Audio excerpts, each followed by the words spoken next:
رئيس مركز اليوم لحقوق الإنسان. عايزين ناخد رأي حضرتك في حركة تمرد. والله حركة التمرد احنا كنا منتظرين. اولا اعجابي بيها لانها نابعه من كفايه، وانا اتربيت في كفايه وشاركت فيها يعني تقريبا، وبفتخر ان انا شاركت في مظاهرات كتير في كفايه. دي نمره واحد. نمره اتنين، ان لما شباب كفايه يطلعوا يعملوا حركه تمرد يبقى احنا معاهم. بجانب انه الوضع محتاج تمرد، لان احنا في ظروف غريبه الشكل.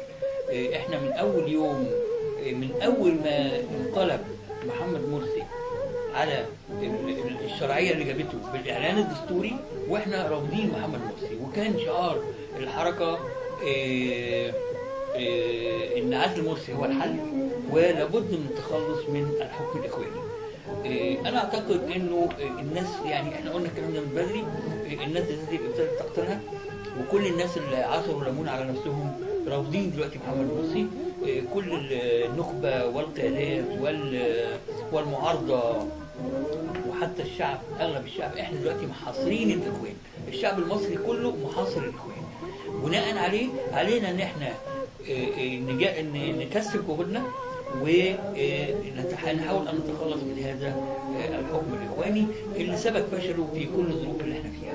انا اعتقد ان حمله التمرد هي التجميع لهذا الفكر، وان احنا لابد ان احنا نقف معاها، وتكون هي النبراس اللي هنمشي عليه في الفتره الجايه لغايه لما نتخلص من الحكم اللي عاد كل مؤسسات الدولة الموجودة، اللي المفروض انها تقيم الدولة المصرية، زي القضاء، زي الازهر، زي الكنيسة، زي الاعلام، زي الجيش، وهلم جرى. اذا كان في 5 مؤسسات من الدولة انت عامل عداء معاهم وبتحاول تهدمهم وبتحاول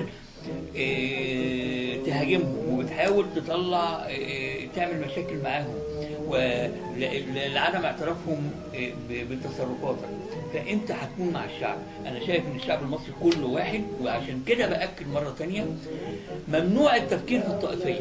بيحاولوا يجرونا لمستنقع الطائفيه، لان هم التيار الديني لا يكسب الا من خلال الطائفيه. فانا بقول مهما يحصل ومهما نقدم شهداء سواء مسيحيين او مسلمين، حاولوا يجرونا لمستنقع الطائفيه، لان هم التيار الديني لا حضرتك عارف ان في ناس عايزه توقع الاستمرار بس مش عارفه تتواصل، ودي بنحاول نوصل لها باي طريقه، باي وسيله اتصال ممكن. لكن في ناس خايفه ومتردده. الخايف والمتردد تقول له اولا حمله تمرد واصله بشبابها لناس كتير قوي، فالحمد لله ده شيء جميل. اما اللي خايفين فانا بقول لهم ما تخافوش، لان اللي جاي هو اللي هيخوف. سكوتنا هو اللي هيخوفنا بعد كده، واللي هيحصل من خلال سكوتنا ده هو اللي اساسا يخوف. فاحنا لازم نغير من دلوقتي قبل الموضوع ما يستبحل وما نقدرش نعمل فيه حاجه. خوفنا يعني اللي خايف دلوقتي يخاف على اولاده المستقبل، ويخاف على مستقبل مصر. ادينا شايفين المشاكل والاوضاع المفخخه اللي احنا بنقع فيها. موضوع مشروع قناه السويس مفخخ، موضوع حلايب وشلاتين مفخخ، موضوع انفاق غزه مفخخ. كله بيتكلموا على ان مفيش حاجه، وكل موضوع من دول فيه خطوره على مصر وعلى وضع مصر. موضوع لو دخلنا في الدستور بقى، مش الكام ماده اللي احنا بنتكلم عنهم هم اللي يخوفوا، لا ده في مواد خطيره. الماده اللي بتقول ان ممكن تغيير العاصمه. من امتى الدستور بيقول ممكن تغيير العاصمه؟ هو مال الدستور ومال تغيير العاصمه؟ الموضوع ده بيتخذوه في وزاره التنميه، في وزاره المحليات، الحاجات دي. انما انا ما شفتش دستور مكتوب فيه ويمكن تغيير العاصمه. ده يخوف، لان ليه هتغير العاصمه وليه تنص عليها في الدستور؟ لانك حاسس ان الناس هتمنعك، فانت بتنص عليها في الدستور واحنا مش واخدين بالنا. اغلب الشعب مش واخد باله من النقطه دي. الخوف ان احنا نلاقي عاصمه المنطقه بعد كده دمشق، ومصر لا شيء. وقبل كده هم قالوا طز في مصر. لازم نربط المواضيع ببعض. كل ماده في موضوع عدم تحديد سن الطفوله. ده وراه مشاكل لا حصر. احنا مش عايزين نخش في الدستور، مش عايزين نخش في انما الحاجات الواضحه قدامنا دلوقتي ان هناك خطوره على حتى حدود مصر. أعلنت حركة كفاية إطلاق حملة تمرد لسحب من الرئيس محمد مرسي. وأوضح المنسق العام لشباب الحركة أن الحملة تهدف إلى إجراء انتخابات رئاسية مبكرة وليس تفويض أي شخص لإدارة أمور البلاد. نفى المتحدث ما تردد عن نية الحملة لجمع توكيلات للجيش لإدارة شؤون البلاد. وتأتي هذه الحملة بالتزامن مع قرب انتهاء السنة الأولى من حكم الرئيس محمد مرسي في شهر يوليو المقبل.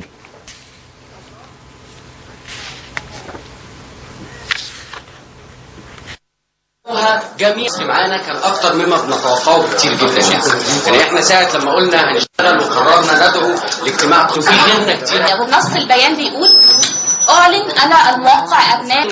احنا النهارده بندشن حملة تمرد التي ندعو فيها الشعب المصري الى التوقيع على توكيلات سحب الثقة من الرئيس محمد مرسي نظرا لانه خالف ما تم الاتفاق عليه، التعاقد الذي تم بينه وبين الشعب المصري، الاليات التي انتخب عليها. هو بدأ ينقلب على الديمقراطية من وجهة نظرنا.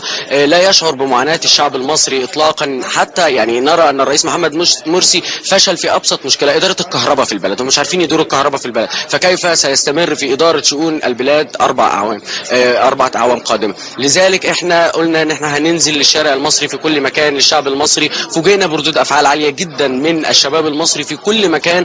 نجحنا في التشكيل في خلال 3 أيام في 15 محافظة. آلاف المتطوعين في حملة تمرد بيقولوا احنا عايزين نبقى معاكم، ونزلوا وبدأوا يطبعوا على حسابهم التوكيلات وبدأوا يمضوا المصريين عليها.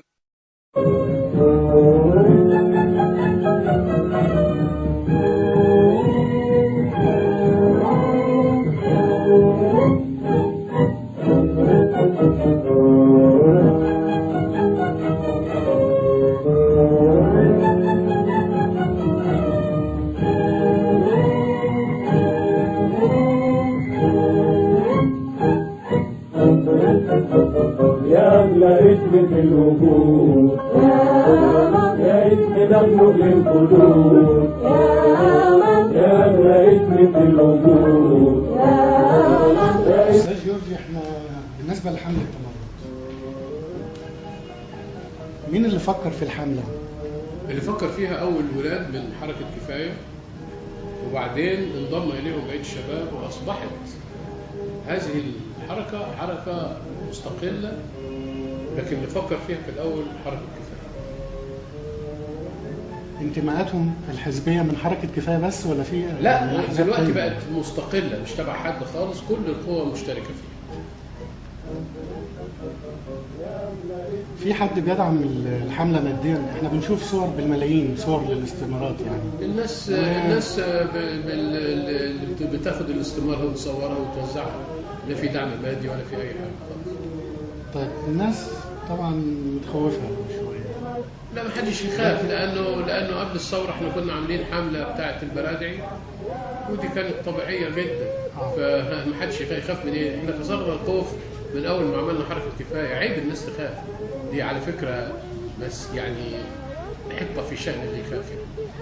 طيب حضرتك لو فعلا جمعنا 15 مليون أو أقل أو أكتر، الاستثمارات دي والتوقيعات دي انت بتعمل ضغط شعبي. هتروح لمين؟ يا واحدة، انا فهمت السؤال. اوكي. انا عارف انه مرسي نجح ب 13 مليون، لما يجي 15 مليون توقيع مشروعيته سقطت، وانه مش شرط انك انت بتقول بالصناديق ومش بالصناديق. النهارده في ناس تانية بتعمل استثمارات لدعمه، ففعلا بان ان الشعب المصري مقسوم نصين، فلما الشعب المصري مقسوم نصين يجب ان احنا نعمل انتخابات رئاسيه ومبكره.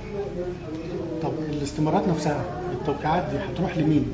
ما تروحش لحد، ده ضغط شعبي للعالم كله، في جوه وفي بره وكل الدنيا. لكن التوقيعات نفسها هتوصل للي هم قائمين عليها؟ ازاي؟ الافراد اللي هم فكروا في الفكره بتاعت الحمله. احنا بندعو الى ان كل حد وقع يجي معانا يوم 30 مارس، يوم 30 يونيو، عشان يطالبوا بانتخابات رئاسيه مبكره، امال يمضوا ويقعدوا في البيت. لكن الورق نفسه، الاستثمارات نفسها موجوده مسجله وموجوده وموثقه وعلى كل المواقع وكده، وعندهم موقع.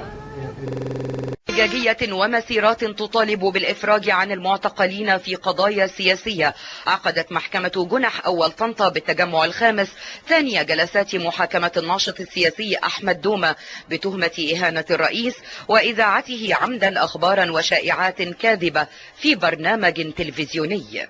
وشهدت المحاكمة تزاحم المحامين وعدد من الحركات الثورية، وفي مقدمتهم حركة شباب الثورة العربية وحركة السادس من إبريل الجبهة الديمقراطية. وحضر عدد من المحامين للدفاع عن الناشط السياسي، وعلى رأسهم سامح عاشور نقيب المحامين، الذي أكد أن هذه العبارات المتهم بها دومة هي عبارات نابعة من الشارع المصري. هذه العبارات وغيرها هي عبارات نابعة من الشارع. وأشار إلى أن القضية بدأت ببلاغ من شخص للنائب العام أكد فيه أنه شعر بإهانة رئيس الجمهورية من قبل أحمد دومة، وعلى الفور قام النائب العام بالتأشير عليها وإرسالها للتحقيق بطنطا، رغم أن المتهم مقيم بالقاهرة والنائب العام في القاهرة والإعلام في القاهرة، فلا يوجد اختصاص زماني أو مكاني للتحقيق في طنطا. أحمد دومة ده اتعامل معاه مش شغل، مش اجراءات قضائيه، ده شغل حوار. احمد دومة يقدم منه بلاغ من واحد يقول انا حسيت بالاهانه، فالنائب العام يوقع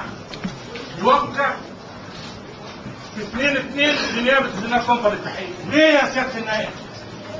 ليه؟ ايه انت على مكتبك في القاهره؟ طالب دفاع أحمد دومة بعدم قبول الدعوة لعدم رفعها من صاحب الحق في ذلك، واصفا ما حدث بأنه ضمن حرية الرأي والتعبير لا يجوز فيها الحبس، ودفع بانتفاء الركن المادي والمعنوي لجريمتي إهانة الرئيس وجريمة إذاعة أخبار كاذبة وانتفاء القصد الجنائي لهما. احنا قلنا اللي عندنا والورق واضح ومفيش حاجة مستخبية على حد لا عن المحكمة ولا عن النيابة، لكن أنا أعلم يقينا أن الله يحفظ من يسيرون.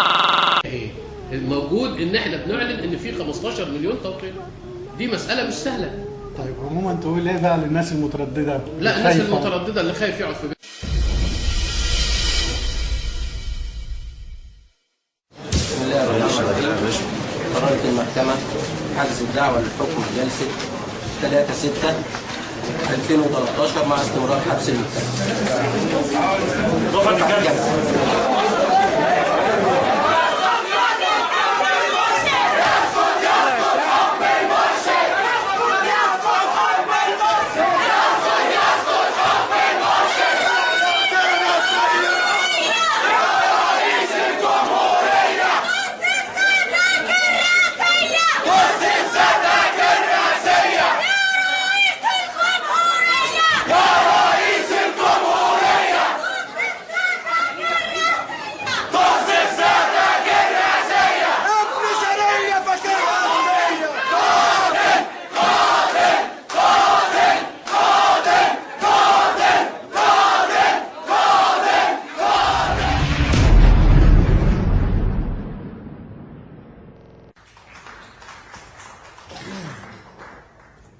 أيها السيدات والسادة رجال مصر العظماء، قبل أن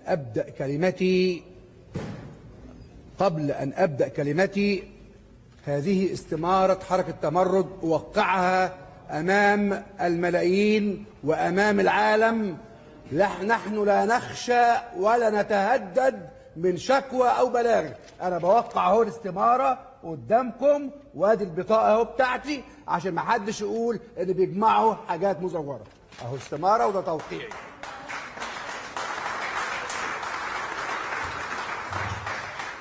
السيدات والسادة، أقول لمن لم يستطيعوا أن يحمي حدودنا ومن لم يستطيعوا أن يردع من يعتدي على جنودنا، ومن لم يستطيع أن يأتي بحقوق دماء شهدائنا، فليرحل عن مصر فورا. اللي ما يقدرش يحمي ظهورنا ويحمي حدودنا ويجيب حق أولادنا وحق شهدائنا وجنودنا المختطفين البواسل يبقى غير أهل أن يحكم ويستمر في هذا البلد. أكرر أيضا إن فيما يتعلق بحركة التمرد، حركة التمرد دي مش جاية من فراغ إطلاقا، وإنما جاية من معاناة الشعب المصري من فقر وجوع واختلال أمني وإدارة سيئة للبلاد وصلتنا من أرض إلى الأرض، وأيضا إلى اختطاف بقعة عزيزة من وطننا وهي قناة السويس. فحركة التمرد أنا بقول إن إحنا كلنا نشترك في حركة التمرد طالما إن هي حركة تمرد سلمية. بقول لأصحاب البلاغات الجوفاء التي قدمت إلى النائب العام للقبض أو التحقيق مع حركة تمرد، بلاغات فاشلة، بلاغات كيدية، لن يكون من وراءها طائل. النائب العام هيقبض على 15 مليون، التوقعات هتصل إلى احنا وصلنا حتى الآن حوالي 5 مليون ومستهدف أكثر من 15 أو 20 مليون. هيقبض على 15 مليون، هيحقق على 20 مليون. أنا بقول عشان الناس اللي بتقدم بلاغات ومش فاهمة، حركة التمرد دي لون من ألوان التعبير، لون من ألوان التعبير عن الرأي، زي الكتابة، زي الصحافة، زي القلم، زي التلفزيون، زي الإذاعة. إن شاء الله نروح هنتكلم اللحظة دي ولا علينا وفرق، مين يرضى يفرط يوم في العرض، وعشان ما نبصش يوم في الأرض ولا نسلم هنتكلم.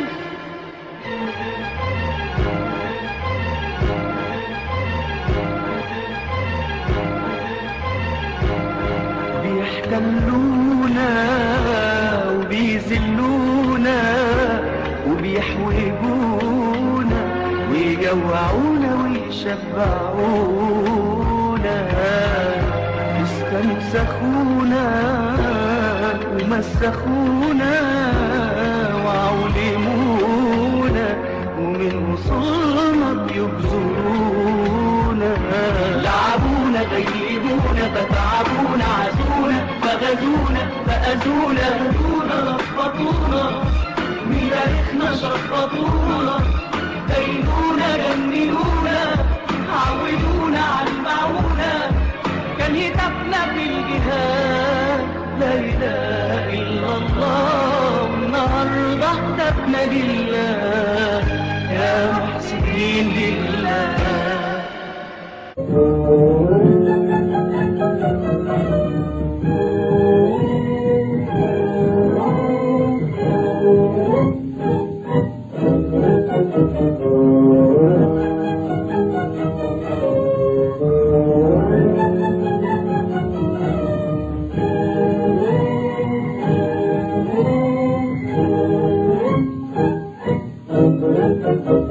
يا أغلى اسم في الوجود، يا اسم مخلوق للخلود، يا أغلى اسم في الوجود، يا اسم مخلوق للخلود، نعيش لمصر ونموت لمصر، مصر مصر تحيا مصر.